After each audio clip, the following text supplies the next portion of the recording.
good evening, and welcome to our favorite show every month, and that is Seeing Eye to Eye, where we talk all things about eye health. I am your host, Dean, and we have a wonderful program planned that we're going to share with you tonight. We're going to be talking about eye health, and not just kind of eye health from a perspective of how's your cornea and your retina and all that other stuff doing. We're going to be talking about eye health and eye injuries and how the things that you're doing that you don't know could be injuring your eyes, how they're injuring your eyes, and what you can do about it. So we're going to give you some tips on how to prevent the eye injuries from things like what we're doing right now, where we're sitting and looking at a screen, to more serious injuries like on work if you work in constructions and everything in between. So sit back and make sure you ask some questions. We're going to talk about that too. But we want to hear from you and have you ask some questions. So a couple of things I need you to do before we welcome our wonderful guest. Number one, I need you to let us know where you're watching from. I see Gerard has already said good evening. Good evening, Gerard. Let us know where you're watching from. We'd like to know where people are watching us from all over the world. And so rep your city and state, or rep your country if you're watching from out of the country, because we want to know where you're watching us from. Number two, if you know somebody that needs this information, please tag them or share this on your page so they can get this wonderful information. We want to get this out to as many people as possible, and we need you to help us out with that. And then number three, as I mentioned earlier, make sure you ask as many questions as you want to, because Douglasville, I see you there. We want you to get your questions asked and answered. So we're going to try to answer some of your questions with the ones we have prepared, but we want you to ask your questions if something pops up here. So I see Atlanta's represented in the house. We got the A in the house. Fulton, Douglas County, Gwinnett, all of that stuff. DeKalb County, everybody here. And finally, before I introduce our guest, please understand that what we're going to be saying tonight, what we're going to be talking about tonight, is for information purposes only. If you're experiencing eye injury, if you're under the care of a physician or an ophthalmologist, do not make any changes to your treatment plan until you have a discussion with your provider. Okay, so Dr. Burnett, that's who we're going to be talking to tonight, is not your provider, and she's not going to try to step in place of your provider. We're going to give you some information that you can take back to them and say, hey, I heard this. With this, do you think this might help me in my treatment? So I think I've said all the particulars. I said it all. And also want to thank our partners at the Children's Vision Equity Alliance, as well as Prevent Blindness, and our friends at the National Institutes of Health. So I think I have said it all. So let me introduce you to whom we're going to be speaking with tonight. So we've got Dr. Jeanette Burnett. She graduated from Vassar College and earned the Doctor of Medicine degree from Johns Hopkins University School of Medicine. She served ophthalmology residency at the University of Illinois and a research and clinical fellowship in cornea and external eye disease at Harvard University. So right there, you know we got the top. We got one of the best right here, very, very highly accredited. Dr. Burnett specializes in diseases and surgery of the cornea and ocular surface. Dr. Burnett is certified by the American Board of Ophthalmology and has been elected a Life Fellow of the American Academy of Ophthalmology. She's a member of the Atlanta Medical Association, the Georgia State Medical Association, and the National Medical Association. She has published articles involving her eye research in national and international scientific journals, and has participated in international volunteer eye care projects. In 2010, Dr. Burnett received the certificate in theology from the Interdenominational Theological Center in Atlanta. A friend of mine used to be the president out there. And she lives in Atlanta, Georgia, with her husband, Dr. Shelby Wilkes, co-founding partner in Atlanta Eye Consultants, PC, and Atlanta Eye International Surgery Center. They have two sons, Martin and Andrew. And so, no further ado, I'd like to bring on Dr. Burnett. Good evening. How are you? I'm fine. Thank you. Thank you for having me. Oh, we're happy to have you. I mean, it's so accomplished, and we love to see our people represented and in those prestigious places and doing big things. So, and thank you for coming here to sharing Thank your you. knowledge. So we definitely appreciate it. Thank you. And your partners for having me. It's wonderful. Tonight and eye health safety. So, first question is, what is dry eye and what are the causes and symptoms people will experience when they have dry eye? Okay, that's a really good question to start with. Dry eye is uh, one of the most common that we have. And it's one of the ones that we can treat in a number of ways. And just about everybody experiences it at some point in their lives. Let's just talk a little bit about the structure of the eye, and then you'll get it a little bit better. When you look at the eye, you see that it's very lustrous and bright, especially if you look at the eye in children. And that's because they're young, they have lots of tear film and lots of tears and everything that goes on the eye. And so the dry eye comes about when we have a deficiency in tears or a deficiency in the quality of the tears. So, in a nutshell, that's what happens with dry eye. And the reason we blink is that we are trying to distribute the tears over our eyes many, many times a day. And we need to keep doing that blinking in order to make sure our eyes are healthy. So, dry eye means that we have either fewer tears than we should have, meaning our eyes, our tear ducts aren't making it, or maybe our tear gland isn't making the tears, or the quality of the tears is somehow deficient. So, fellas, it's okay to have tears. All right. So I'm just telling you now, tears are a good thing. Let's not try to avoid the tears because, as you can see, Exactly. Exactly. we need tears to keep from having dry eyes. So I appreciate you kind of breaking that down for us. So we just talked about tears and how important they are. I'm sitting at a computer now. You're sitting at a computer. Many of the people that are watching this program are sitting at a computer or they're watching on their phone. Mm, How does sitting at the computer result in dry eye, and how okay. do your eyes get dry? Right. Okay. Dry eyes. The tear film is one of the first lines of defense against many things that we experience. For example, if we're out in Atlanta, for example, where I am now, the pollen is starting to fall and Yes. we see it. And so, first, you'll notice if you're sensitive to it that your eyes start to water and you're getting more abundant tears because the eye senses that there's an irritant and it's going to get rid of it. If you go around fumes or if you get something in your eye, one of the first defenses is tearing. So, we need to have those tears. So, if you're sitting at the computer, one of the defenses that you have very often is not working as hard as it could because we just don't blink. We think we are blinking, but because we're so intent on whatever it is we're doing, we're just not blinking enough. So we're not distributing those tears that we do have. Mm, So if you have dry eyes, it gets worse. Or if you don't have dry eye, you might experience symptoms when you're at the computer. And so, you might stop, you might rub your eyes. If you wear glasses, you might take off your glasses because something's just not right. And many times we could remedy that just by blinking and reminding ourselves to blink. And it's not just a computer. People who drive trucks or anything where you have to be attentive to what you're doing all the time, draftsmen or architects, that you just won't blink because you're paying so much attention. wow, that's a great perspective because when you're thinking about just sitting at the computer, you're right. You don't blink as much.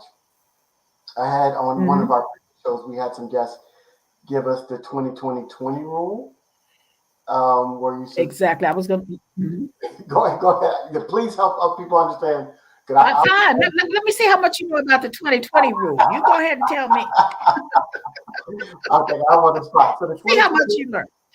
the 20-20-20 rule, as I understand it, is every 20 minutes you should look at something that's 20 feet away for 20 seconds, and that can Absolutely. help Mhm. your eyes kind of recalibrate from sitting and getting tired, especially if you're not blinking as much. You really could have some eye fatigue that could have some cumulative effect down the line. And so that 20-20-20 rule will help the eyes kind of reset and refocus so you can continue to do what you're doing. So how did I Absolutely. do? You did great, 100%.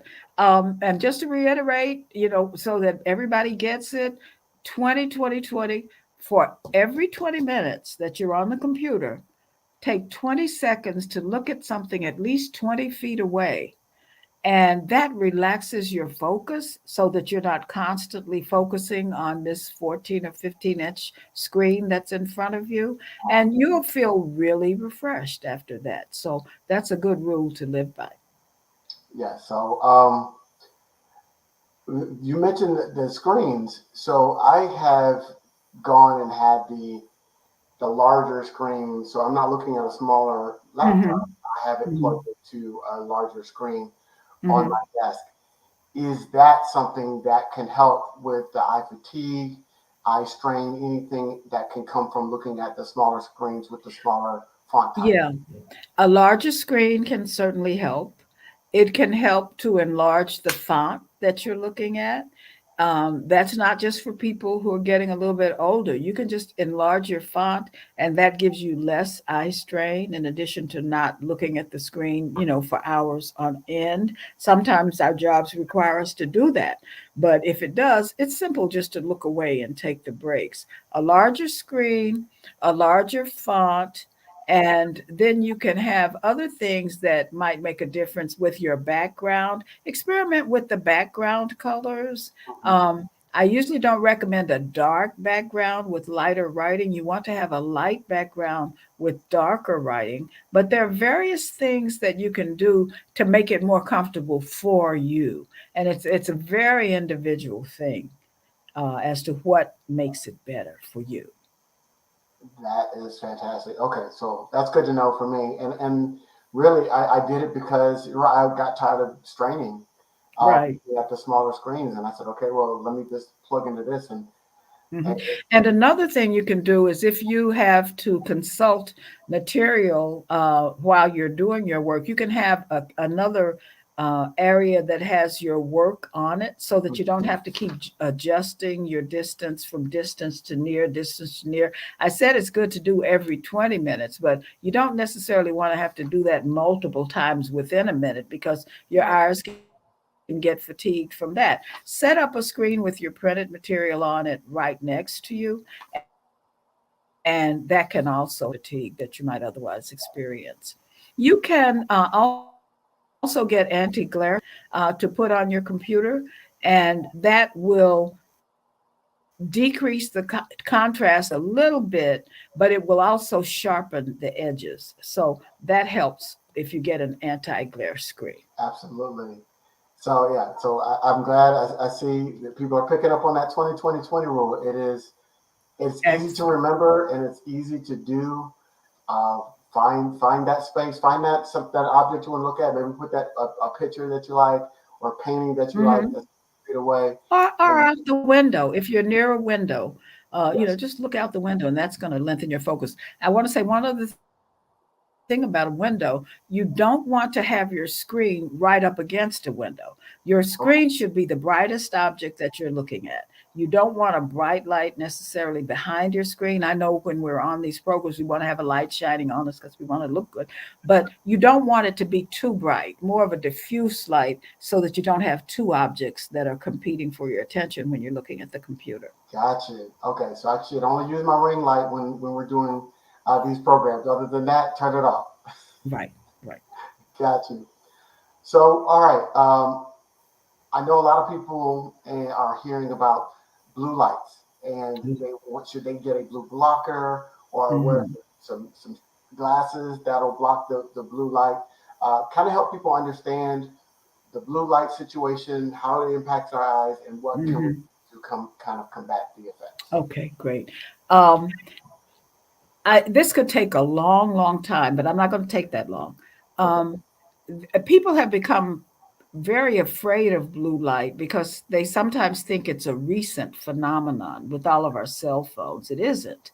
The most blue light that we get comes from the sun, and Okay. it's part of the spectrum of light. It has a shorter wavelength, and all of our visible light has blue light in it, as well as the white light and various other lights.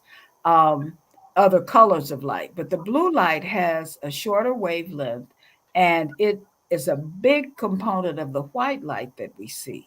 So when we're looking at computer screens, when we're looking at our cell phones, we see a lot of blue light. But guess what? We also see a lot of blue light when we're outside in the sun and from our LED screens on our TVs. We get blue light from fluorescent lights and even the compact fluorescent lights. So, blue light is not to be feared or run away from. It's just that we don't want to get too much blue light, and the timing turns out to be very important. If you get too much blue light, I'm going to stop here for a minute and say what the blue light does that's beneficial and then what it may do that's not beneficial. This is the subject of a lot of study by a lot of people who are in the lab all the time trying to figure out how we should configure these screens and what could possibly be going wrong with looking at them all day. Okay, so the beneficial effect is that the blue light serves to regulate our circadian rhythm, which is our sleep wake cycle.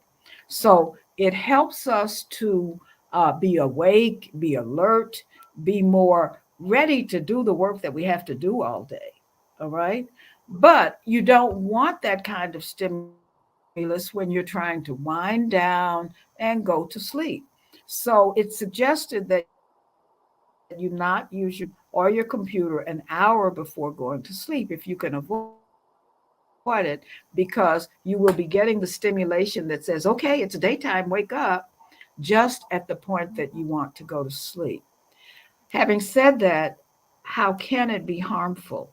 Well, if you get too much of it, some studies are saying that it could harm the retina by bringing more than a safe amount to your retina. Now, as I said, this is the subject of a lot of study and it's still a little bit controversial, but some studies say that you can get a little more blue light than you should be getting computer from your cell phone and that it could be harmful. And that's why we see so many of these blue blocking glasses around.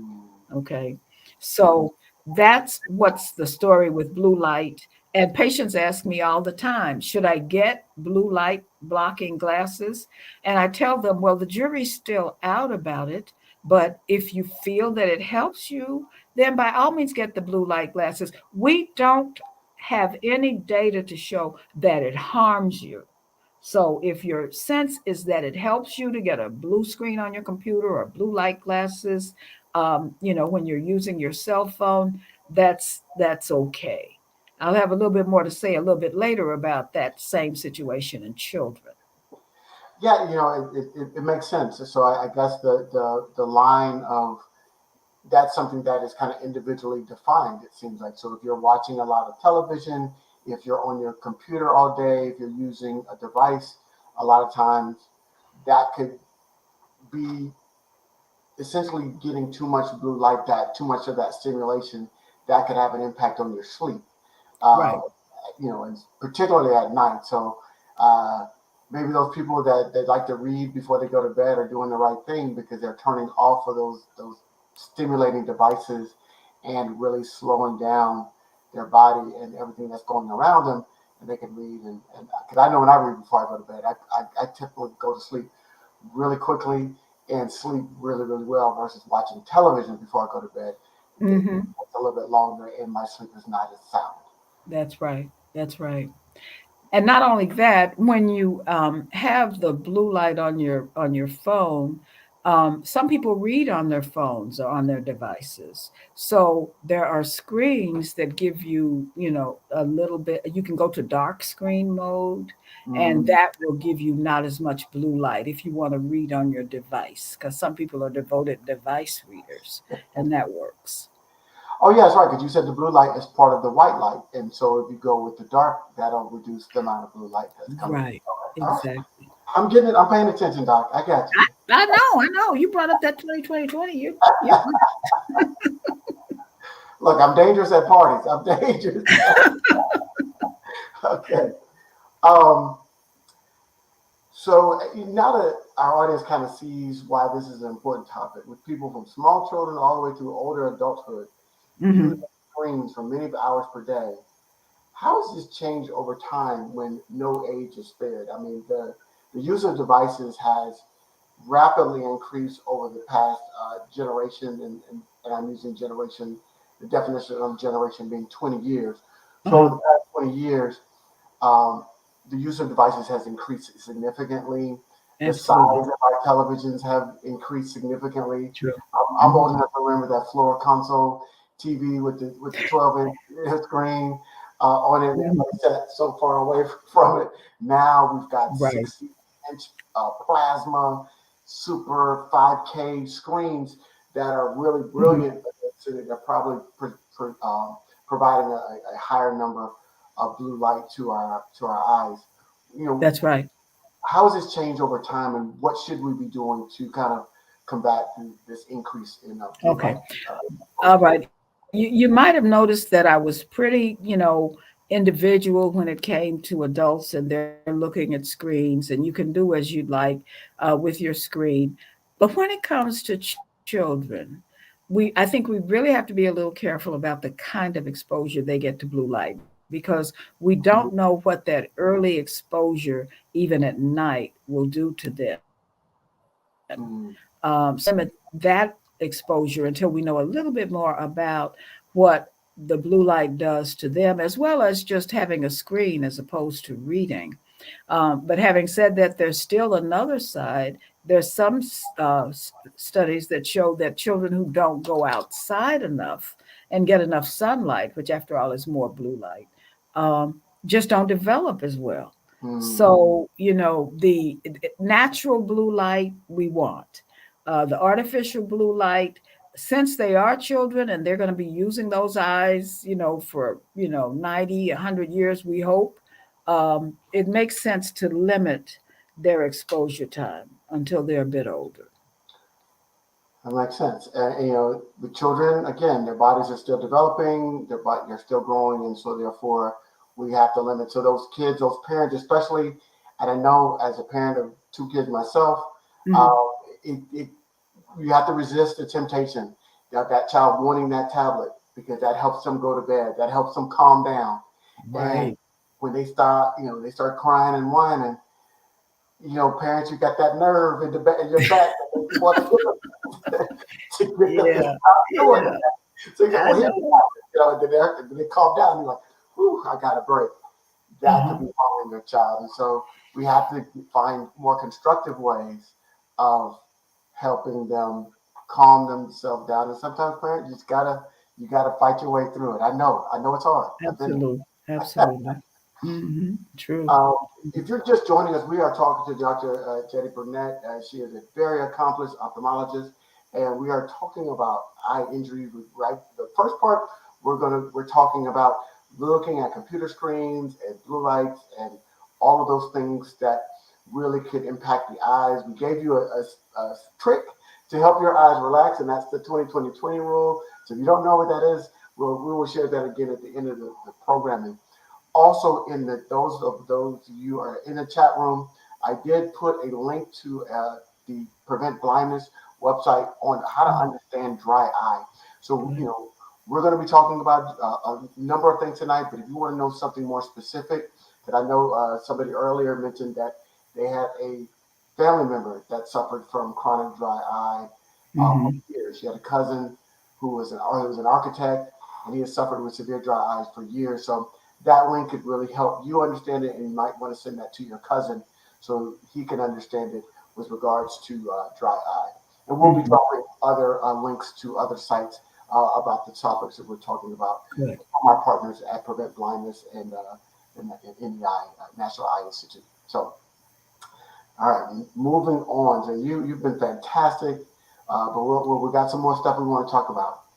Um, we've talked about eyes in general, but many people wear contact lenses. Do you have any advice for those who wear contact lenses while working at a computer?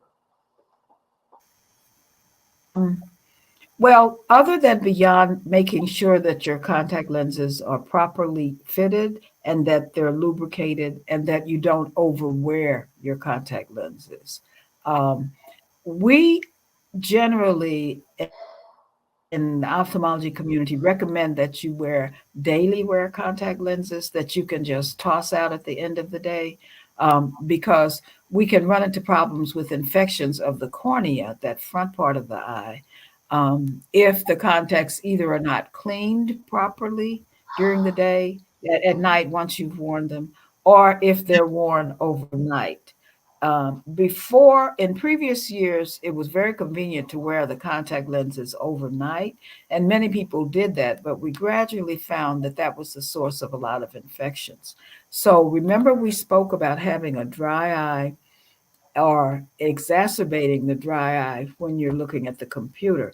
Well, when you're wearing contact lenses, the eyes have to do a little bit more duty in moistening the contacts, and as well as your eyes. So you have your re-wetting solution that you should use, and then too, remember to get your blinking in. And it's all right to wear your contacts with computer, no issues there, but just observe special hygienic factors, and you want to be sure that you moisten them enough. And while we're on the subject of dry eyes, you mentioned the family member who had dry eyes. Um, there are certain medications that can cause dry eyes. The medications that cause, I mentioned the springtime in Atlanta, but anti-allergy medicines, they're meant to dry your sinuses, but it turns out they also dry your eyes. So if you have to take your sinus medicine, you may notice that your eyes get drier. That's because they're embryologically, meaning they develop together in the womb. And so they react the same way to that anti allergy medicine.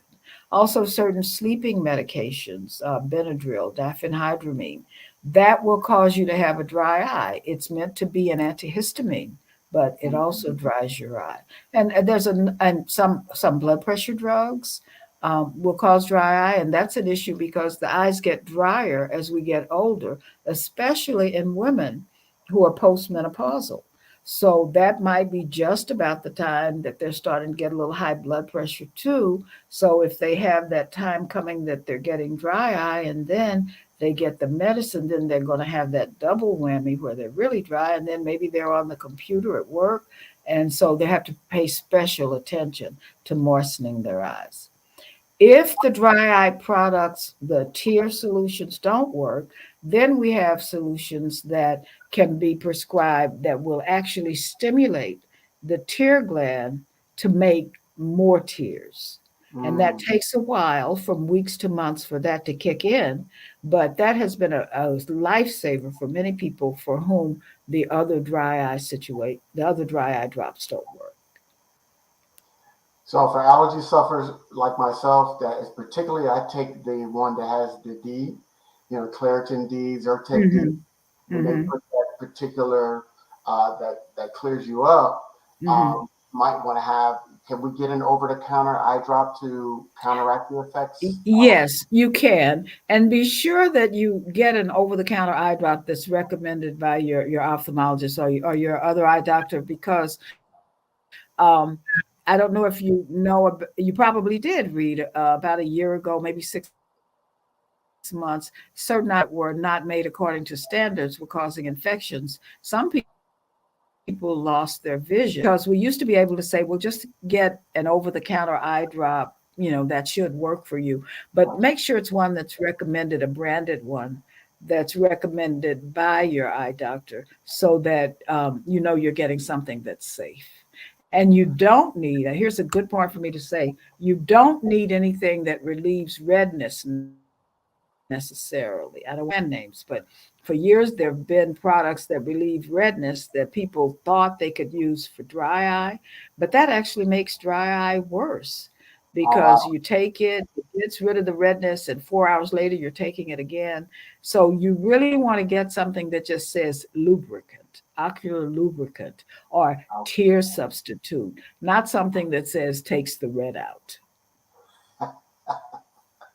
We're not speaking about any brands, but y'all know what you know what we're talking about. So don't. There are a few brands out there. Absolutely, absolutely. That is great. So, women postmenopausal, all right. Mhm. I make sure that that can have some dryness.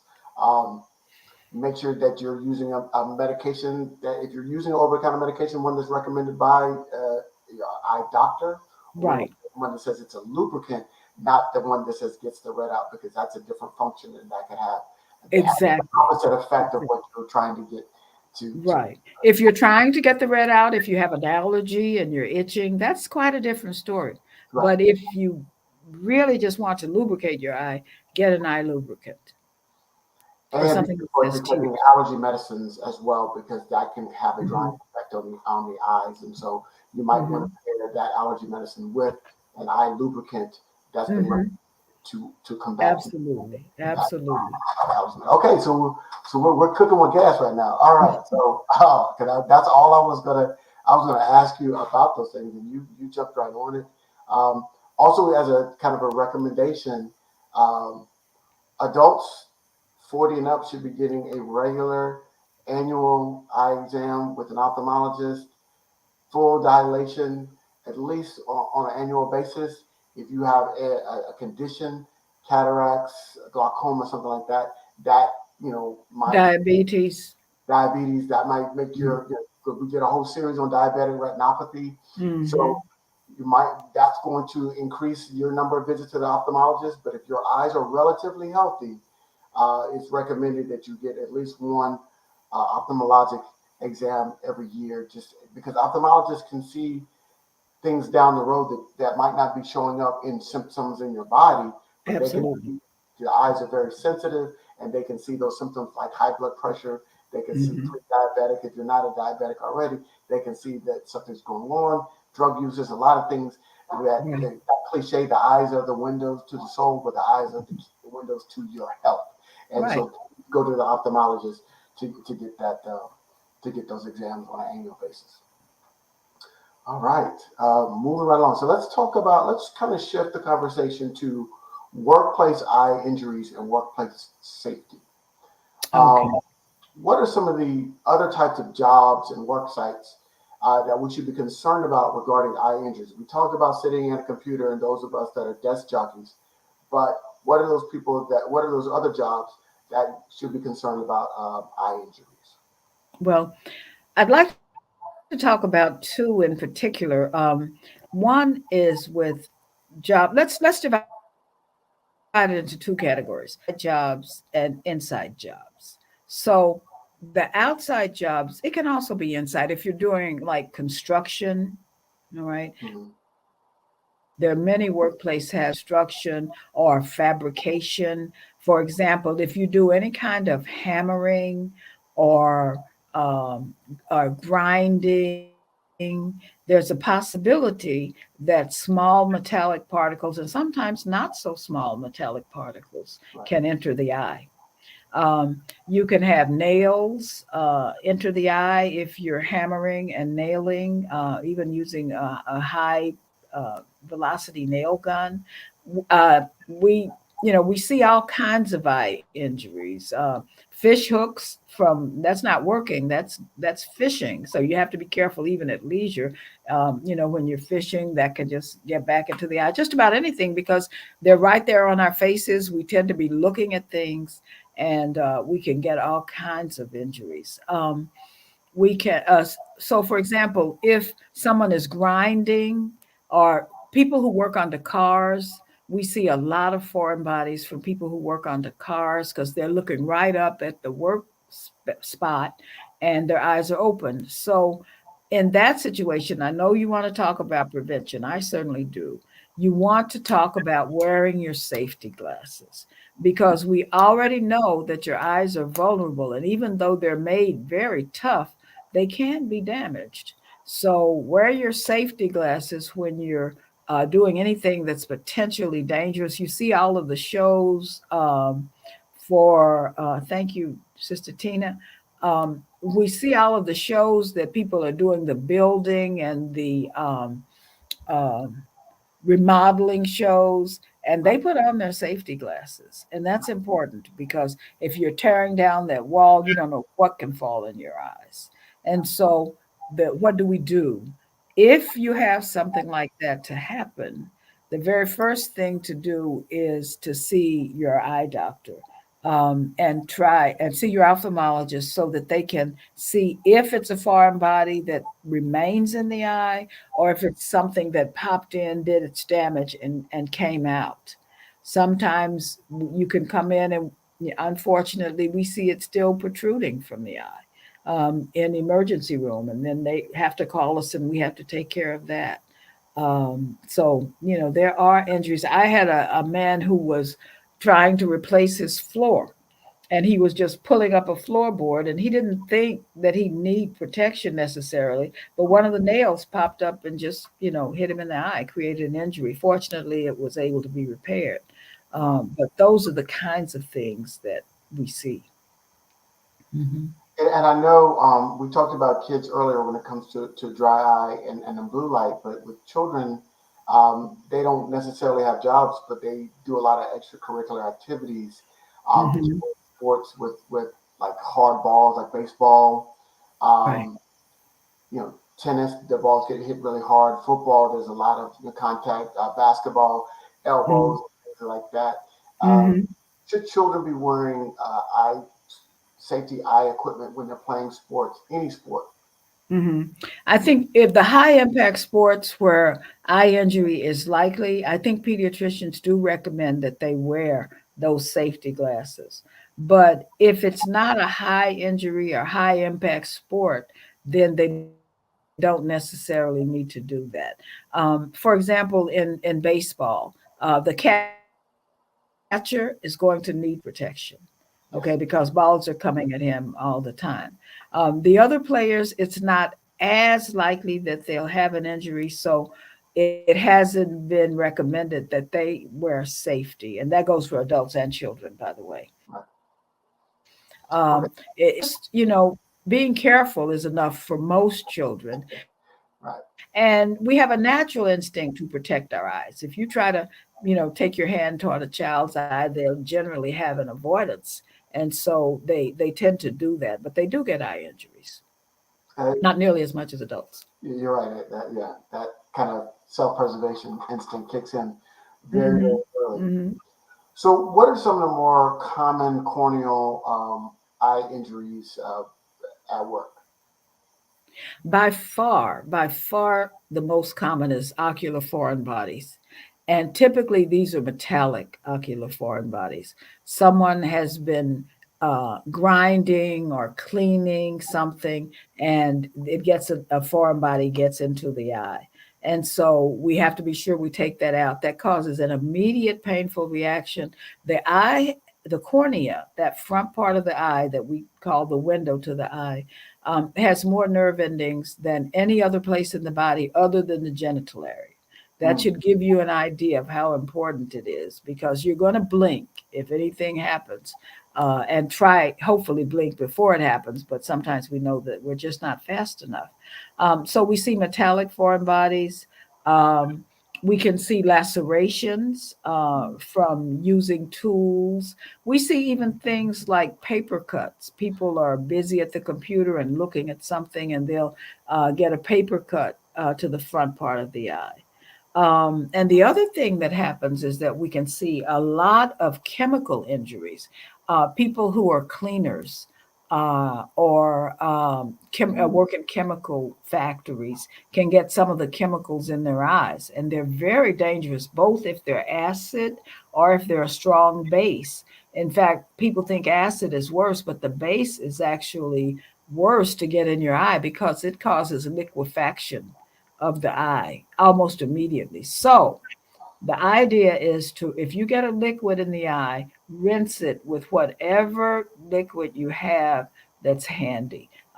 People say tap water, oh, that could be non-sterile. Well, it is, but it's better than letting that acid or base do its dirty work on your eye. We need to try to move to neutralize right. whatever that is ASAP so that we get less and less damage, and then get to your eye doctor. Give it at least 10 to 15 minutes of lubrication. If you're not near we're supposed to have those eye wash stations in all of the workplaces now.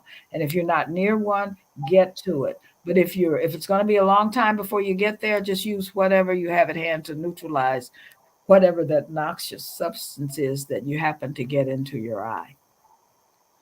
Yeah, you're taking me back to my older science classes, and they would have that eye wash station, especially in the labs when you're working with chemicals and things like that nature, just in case something gets in. And they had that overhead shower, and then they had that where you put your head in. And because it could happen, and when you least expect it. And now they've gone to wearing goggles even more in those situations. And sometimes I've had people come in, well, why weren't you wearing your safety glasses? Well, I couldn't really see as well. Well, make sure your safety glasses are fitted properly so that you don't have any excuse for not wearing them, because it could be that very time you're not putting them on, that piece of metal comes in your eye, and it can be tragic. Maybe it's just going to be something small that you'll get over once it's taken out, but it could, we've seen tragedies too.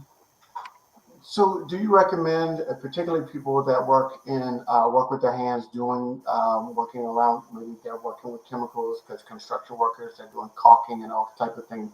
Their hands touch a lot of different things. Do you recommend washing your hands at the end of every shift, or even throughout the day, to make sure there's nothing on your hands? Because that instinct, if your eye gets tired or something pops there, that instinct to rub your eye is very, very natural. And you could have something on your hand that you could be actually placing it. Right. A lot of times people in those situations are wearing gloves anyway. So if they have gloves on, they're going to think twice about rubbing their eyes. So I think that's helpful. One, wear goggles so that even if you have the instinct to rub your eye, you've got goggles, and that's going to get between you and that noxious substance, whatever it is. And so I find that they're generally not working with their bare hands. They can be, and that will get into getting some of those chemicals in the eye, and that's something we certainly want to avoid. But wear your gloves, wear your goggles, all of the protective equipment, and the employers have to do it. They have to provide it for you, but you have to be the one to use it, the one to put it on. So that's one of the injuries that we see. Another one I want to talk about is in salons, in the beauty industry. That was my next question. Was that your? That's my next question, because I was going to say, ladies, this one's for you, because we have seen a sharp increase in the use of eyelashes of I don't want to say fake, because that sounds so hard, but just artificial eyelashes. They're called, the term is extensions, eyelash extensions, and I don't really know how that comes to be an extension, but that's what they're called. And I've worn them, and I think they're an enhancement that people might want to wear at times. But you certainly do have to be careful. Make sure you have someone who is experienced, and I don't think we've moved quite to certifying everyone yet, but I think they should be, so that we know that they're using materials that are safe to be used for you. We know that some of the adhesives that come from other places, and even some manufactured here, are just not safe. Most of them are basic variants of super glue, cyanoacrylate glue, and they may be diluted, but I've seen people come in with their lids stuck together because they were using glue, and it got onto both lids, and lids were stuck together. And sometimes we just have to wait, because if you peel that off, chances are you're going to peel off the whole, the front part of the eye too. So we just have to wait until that glue kind of lets it go. Some people have reactions from the glue that isn't an infection. Sometimes there's a frank infection, and that comes from someone who just isn't being careful, isn't observing the standards. Maybe they're using something outdated. But make sure that it's a trusted person, get a recommendation from the person, and know someone in there, hopefully, or get a good recommendation. It's not an inherently, when you think about it, gluing something close to your eye is a dangerous practice. But we do dangerous name of beauty sometimes. And the idea is to be sensible about it, okay, and try to get the best person you can to do it. What happens if you get an injury? There again, see your eye doctor as soon as possible. Sometimes we'll have to remove the lashes. Sometimes we'll just give you a medication to cut down on whatever inflammation or infection we see is going on. And fortunately, I think it's pretty rare of eyelash extensions that I see now for the number of injuries that I see. I don't see it going through the roof. People may take care of it at home, but I just think most people are being really careful because that's a common sense thing to do around your eyes, Right. is to be careful. Is there a way that you could test for an allergic reaction before actually putting it around the eye, or is the eye a different surface? Well, Like, it's part of the body. I'm not aware of any particular test, but most tests for allergic reactions test them on the inner arm. okay, That's the thinnest skin that we have. That's like the eyelid skin. It's very flexible and very thin. So we could test that way to see if there's going to be a reaction and wait half an hour or so and see if there's any reaction. And then perhaps if there is none, they could go ahead and get their lashes if they've never had it before. gotcha. And one of Right here could, Yeah, that's thin also. yeah, That's also very thin. Yeah. And you see the same thing with nail glue. Nail glue is worse if it gets in the eye because it's stronger and it's more concentrated than the lash adhesive. So we don't see, I hope, thankfully, that's very, very rare. Very rare. wow, okay. Yeah, 'cause that was something I knew we were going to have to address. Okay, so in the And book, I just want to say one thing. It's not a workplace injury, but it makes the ophthalmologist workplace a lot better. If you wear really, really long extensions, our eye machines are not made to work with you. We're mm, not going to be able to get close enough to your eye to really determine as well as we could have otherwise what's going on. So that may be a day you don't want to wear your extensions. Okay, if you're going to, have them removed and maybe wait a day, you're seeing the ophthalmologist, then have them put on after that. Because it's really hard to get that exam in as precisely as we want sometimes if the lashes are too long. Now, if they're modest, that's okay, but some are dramatic. oh yeah, I've seen some serious dramatic ones. Um, so what about other beauty eye things, makeup, eyeliner, things of that nature? How often? Oh yeah, that's a good point. That's a really good question because there are other things that we do to our eyes, and we've been doing it for years. And even our foreparents did that. You can see the ancient Egyptian with their liner on. We just have to be careful about it. Try not to get it in your eye, and remember to replace it ever so often. Mhm. The guidelines say that you should replace all of your eye makeup every 90 days.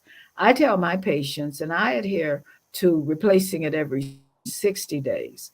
And the reason for that is if you think about it, when you went to your biology class, the way you got them to grow is to inoculate it onto a medium and just watch it grow. Well, every time we, use the lash wand on our eyes and then put it back in that medium, that's a nice dark place for bacteria to grow. And then Mm, we're going to take it the next day or whenever we wear makeup again and put it on our lash. And so doing that for 60 days is quite enough. And we need to just toss it out, even though it's that brand that we, and just found that wonderful color. We ought to toss it out and get something different. And some people say 90, but I really lean more towards 60. And sometimes I wonder if it shouldn't be less than that. And just make sure that most of the eye makeup now that we have is ophthalmologist tested. And so it will be tested to know that it's hypoallergenic and it is something you can use on your eyes. Okay. Well, I have continued just to put some of the resources, all the things we've been talking about, from corneal conditions to blue light to how to prevent occupational injuries. So please take a look at those resources.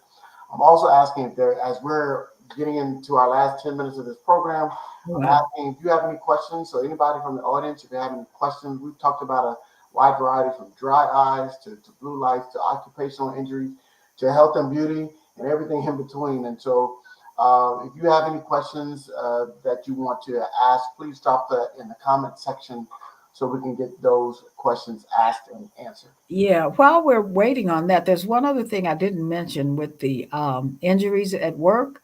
And one is the welding. When you're welding, it's called arc welder's disease. Okay. And that is a very, very concentrated ultraviolet light. Again, we're at that blue end of the spectrum on that ultraviolet.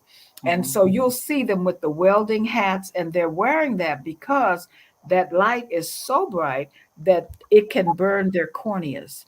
And you get what's a little bit like a sunburn of the cornea. It's excruciatingly painful, although it'll go away in a day or two. But that concentrated exposure, if you don't have ultraviolet light blocking glass uh, wands or something in front of your eye, that can seriously, and that's called arc eye or arc welder's disease. And you can just about see it once you look at that cornea and it has sort of that ground glass appearance. You know that this person has been welding without protection. So that's a big one that we see. Well, they're just giving you love. We haven't had any questions come in as of yet, but wonderful. That's great. Excited about this presentation, and I am too, because you've given some great practical information that we can do. So if no questions come in, I'd like to do a quick recap of kind of the things that we've discussed tonight. Okay. We've talked about dry eye, and tears are good. Tears are a good thing. So if your eyes are not producing enough tears, there are ways and medications to help offset that. So, and just the FYI, if you're working at a computer station, you blink less, and so that gets fewer tears into the eye. So increase your blinking. Use the 20-20-20 rule to kind of lengthen, so we can keep our eyes healthy and strong. But if you're having dry eye, please consult your ophthalmologist and get some legitimate over-the-counter medications. And then if that's not working for you, there are some medications that are prescription medications that can help you with developing tears naturally. The other thing we talked about was blue light, right? So I'm doing, this is my making sure I got everything right, Doc. So we talked about that's a great recap. And blue light is really part of the white light spectrum. So you get blue light from sunlight. Blue light comes from a myriad of sources: computer screens, television screens, sunlight. So we're always going to get blue light, but it does stimulate our brain and makes our body believe, oh, it's time to be up. We need to stay up. And so that's why you're watching TV. Absolutely. And they say don't watch TV to fall asleep, because it stays on and that blue light is still bombarding, and you don't get as much rest as you should. So you really should shut down. I think Dr. Burnett said earlier, you should shut down all devices and television about an hour before you go to bed, so your eyes have time to kind of recover, relax, and you can have a good night's sleep. The difference is children. So children, we really should kind of severely limit the amount of blue light exposure that children have, because they are still developing, and we don't know as of yet what that could do to their development. Absolutely. How am I doing, Doc? Am I good? You're doing great. You're doing great. I want to say one thing before we leave about people who have certain conditions like lupus or Sjogren's syndrome, any autoimmune condition. And you know what those are, where the body starts to attack certain components of the body. Well, one of those components can be the tear gland. And so we see dry eye very, very often in those individuals. And they're the ones who very early might need to go to a prescription drop in order to prevent a serious dry eye, so much so that, we have to take extraordinary measures to keep their eyes from doing what we call melting because they're that dry. Oh So, wow. Okay. mhm, That's good to know. So that's an additional thing. Additionally, we talked about occupational injuries, mhm. particularly those that work in construction where you have that grinding, pounding, um, the simple prevention measures, wearing gloves, wearing your protective eyewear will go a long way. Mhm. Having that spray machine dousing the eyes if something does get into the eyes. You have to be careful about the acid and the bases. Right. Bases can be more damaging to the eye as well if they get into the eye. So we have to flush the eye out with water or some other substance as much as Absolutely. possible for at least 10 to 15 minutes and then get them to see an eye doctor as quickly as possible to make sure that there isn't any long-term damage that can Right. result from exposure to chemicals in Right. the eye. Mhm. And then finally, we talked about beauty products. We talked about eyelash extensions and that glue. You got to be careful with that glue. Make sure you're going to a reputable beautician. If you're going to get extension, make sure that you're not allergic. You can do some tests on the inside of the arm where that skin is thin to see if there is an allergic reaction, and just make sure that glue is really, you're not leaving it on too long because that's really an unnatural kind of thing to have glue around the eye. But it does look good. I'm not saying it doesn't look good, ladies. I do Mhm. like it. Just don't need to get the full caterpillar. Just a little small extension. It's just okay. And then makeup as well. Same thing Doc said. Change that wand that you're using to put on your mascara. Change that wand. Recommendation is 90 days, but Doc is saying you probably should want to change that out every 60 days because of Every the 60 potential for days. bacteria to build up in that nice dark space where it can grow. Right. And be sure you take it off every night. Don't sleep Oh in your makeup. Just be sure to take it off. And the best way to take it off is with a very mild lid scrub, not an oily makeup remover, because that's too much oil on your eye. oh, okay. And That, unfortunately, generally, Johnson's baby shampoo and water. I mean, I am saying a brand now, but Dove for sensitive skin is excellent, or lid wipes that you can find over the counter. Okay. okay. So That is that's great. it. So, anything, so those are the four kind of major topics that we talked about tonight. And as we're wrapping up here, Dr. Burnett, is there any last piece of advice that you want to leave people with, or is there something that you wanted to say throughout tonight's show that we didn't get to? Now's the opportunity, and then you can close out the show for us.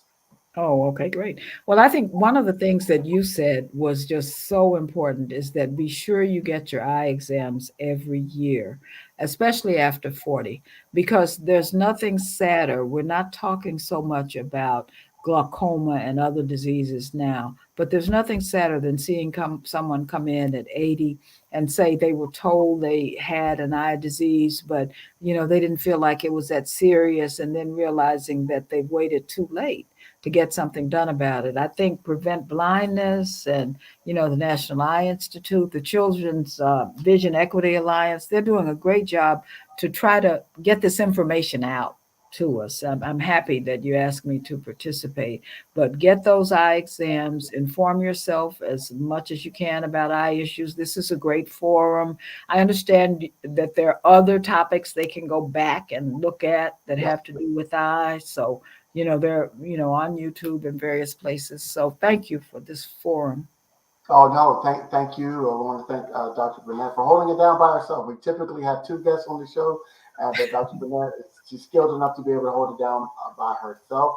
I do want to thank our partners again at the Children's Vision Equity Alliance, the National Eye Institute, and Prevent Blindness. So I put some of the resources in the chat, and Dr. Burnett is absolutely right. You could find this program evergreen on at blackdoctor.org on our Facebook page. And you can also go to the blackdoctor.org YouTube channel and this search for seeing eye to eye. And all of the past programs that we've done will show up. And we also did a series on diabetic retinopathy, 2 6-part series on diabetic retinopathy with Dr. James Koenig, and he did a Joseph Koenig, and he did a fantastic job kind of talking about the diabetes and how it impacts the retina and what should be doing there. So I want to thank you, everybody. Thank you to Renee, Mid-Geno Productions, Martha, everybody that has joined us this evening. Thank you all for your comments. We do appreciate it. I'm going to share this with Dr. Burnett. And take care of your eyes. You do not understand, statistically speaking, those people that lose their vision early have a shorter lifespan because it is an impact on your overall functioning. And so it has been reported that somebody that has lost their vision due to a illness or some sort of eye injury has a lifespan that could be up to 5 years shorter as a result of loss of vision. So it's a very, very serious thing. And please, please, please take care of your eyes and go see your ophthalmologist on a regular basis. Thank you for that. And with that, we're going to end it, and we thank you all for joining us. We'll see you next time, next month. We'll see you.